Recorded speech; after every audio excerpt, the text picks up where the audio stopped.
வணக்கம் ஃப்ரெண்ட்ஸ். குஜராத்தில் இருக்கக்கூடிய அம்பாஜி டெம்பிள் போன எக்ஸ்பீரியன்ஸை தான் நான் இந்த வீடியோவில் ஷேர் பண்ணியிருக்கேன். அம்பாஜி டெம்பிள் அப்படிங்கிறது நம்ம தமிழ்நாட்டில் சமயபுரம், பண்ணாரியம்மன், மாரியம்மன் மாதிரி எப்படி ஒரு சக்தி வாய்ந்த கோயிலாக கருதப்படுதோ அது மாதிரி இங்கே அம்பாஜி கோயில் வந்து எல்லோரும் ரொம்ப சக்தி வாய்ந்த தெய்வமாக வழிபட்டுட்டு வராங்க. இந்த அம்பாஜி டெம்பிளோட வரலாறு என்ன அப்படின்னு பார்த்துக்கிட்டா, தக்ஷன் நடத்துகிற யாகத்தில் சதிதேவி வந்து அவமானப்படுத்தப்பட்டு யாகத்தில் விழுந்து இறந்துடுறாங்க. அந்த இறந்த உடலை தூக்கிட்டு சிவபெருமான் கோபத்தோடு நிற்கும்போது விஷ்ணு தன்னுடைய சக்கரத்தால் அம்மனுடைய உடலை வந்து 51 துண்டுகளாக கட்டாகி விழுந்துருது. கீழே பூமியில் விழுற இடம் தான் நம்ம 51 சக்தி பீடங்களாக கும்பிட்டு வரோம். அதில் வந்து அம்மனோட இதயம் விழுந்த கோயில் தான் வந்து இந்த அம்பாஜி கோயில்.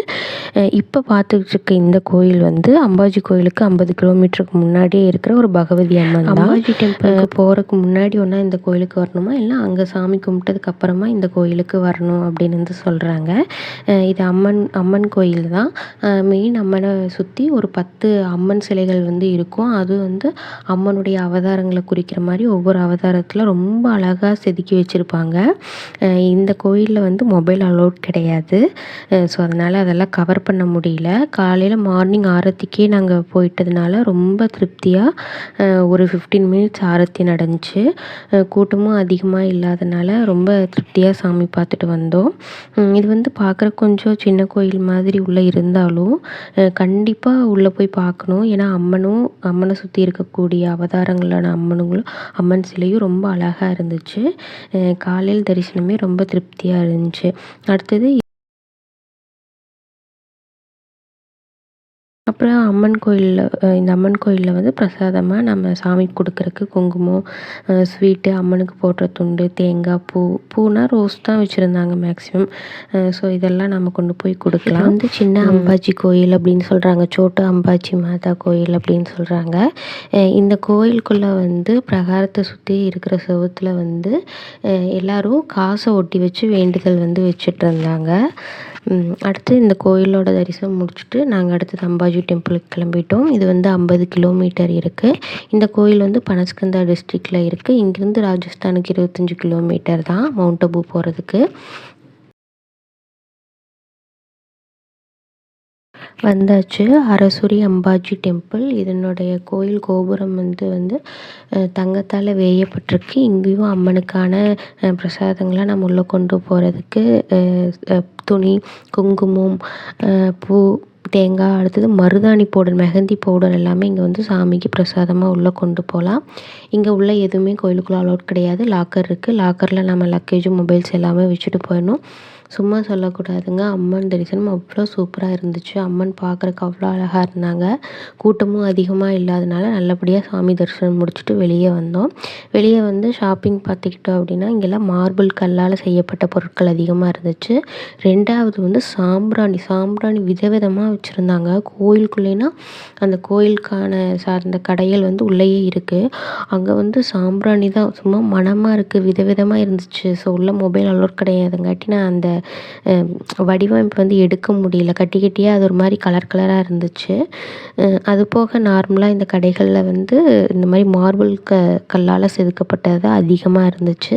ஸோ அங்கே வந்து நான் சாம்பிராணி வைக்கிறதுக்கான ஒரு இது மட்டும் வாங்கினேன். வாங்கிட்டு அடுத்து இப்போ நம்ம போயிட்டுருக்கிறது வந்து இதுதான். இந்த மலை தான் மிக முக்கியமான மலை. கபர் ஹில்ஸில் இருக்கக்கூடிய மலை. இது வந்து கபர் ஹில்ஸ் அப்படின்னு சொல்கிறாங்க. ஆக்சுவலாக இங்கே தான் அம்மனோட இதய பகுதி விழுந்து கோயில் கட்டி கும்பிட்டு வந்திருக்காங்க. அப்புறம்தான் கீழே வந்து போகிறதுக்கு எதுவாக இருக்காது இல்லையா. ஸோ அதனால் வந்து கீழே மெயின் பிரகாரமாக அமைச்சு அரசூரி அம்பாஜின்னு சொல்லிட்டு சாமி கும்பிட்டுருக்காங்க. இப்போ இந்த கோயிலுக்கு போகிறதுக்கு நம்ம ஸ்டெப் மூலியமாகவும் போகலாம். கிட்டத்தட்ட இது வந்து செங்குத்தான மலைங்கிறங்காட்டி ஸ்டெப்ஸ் ஏறுறதெல்லாம் கொஞ்சம் நம்ம கஷ்டம்தான். ரோப் கார்லேயும் தாராளமாக போகலாம். ரோப் காருக்கு வந்து ரொம்ப நேரம் லைனில் நிற்கணும் அப்படின்னு அவசியம் இல்லை. ஏன்னா இந்த ரோப் கார் வீல் வந்து சுற்றிக்கிட்டே தான் இருக்கும். நிறைய பாக்ஸஸ் போய்ட்டும் வந்துகிட்டே தான் இருக்குது மலைக்கு. நம்ம ஒரு 2 மினிட்ஸ் இல்லை 1 மினிட் நின்னாலே போதும். எவ்வளோ கூட்டமாக இருந்தாலும் கண்டிப்பாக நம்ம ரொம்ப நேரம் நிற்கணும்னு அவசியம் இல்லை. ஏன்னா போயிட்டு வரதுக்கும் சரியாக தான் இருந்துச்சு. ஒரு பாக்ஸுக்கு 4 பேரை அலோட் பண்ணுறாங்க. இது ஒரு 2 ஆர் 3 மினிட்ஸ்லேயே வந்து மேலே கூட்டிகிட்டு போயிடுது. இது வந்து நல்லா செங்குத்தாக இருந்துச்சு இந்த மலைப்பகுதி போகிறது.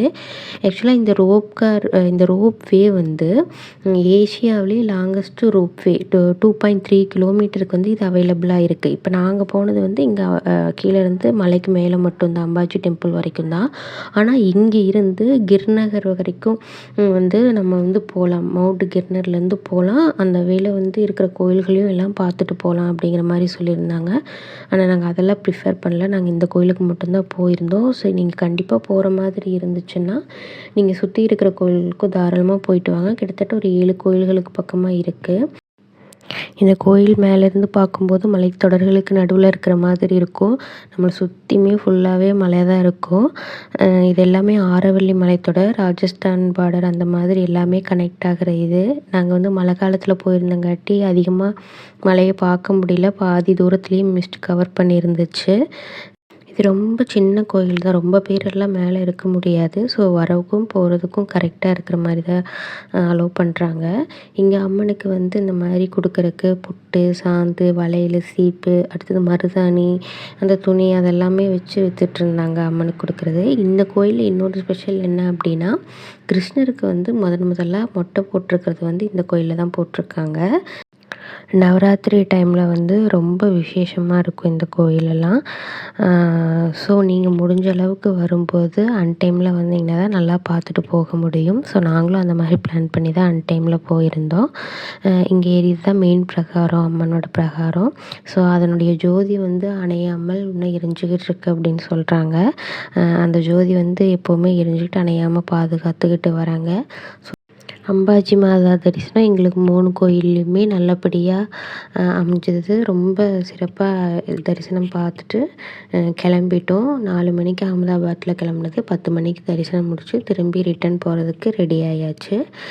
உங்களுக்கு இந்த வீடியோ பிடிச்சதுன்னா லைக் பண்ணுங்கள், சப்ஸ்கிரைப் பண்ணிக்கோங்க. நீங்கள் குஜராத் வரீங்க அப்படின்னா கண்டிப்பாக அம்பாஜி கோயில் ஒரு டைம் விசிட் பண்ணி பாருங்கள். ரொம்ப ஒரு நல்ல எக்ஸ்பீரியன்ஸாக இருக்கும். தேங்க்யூ.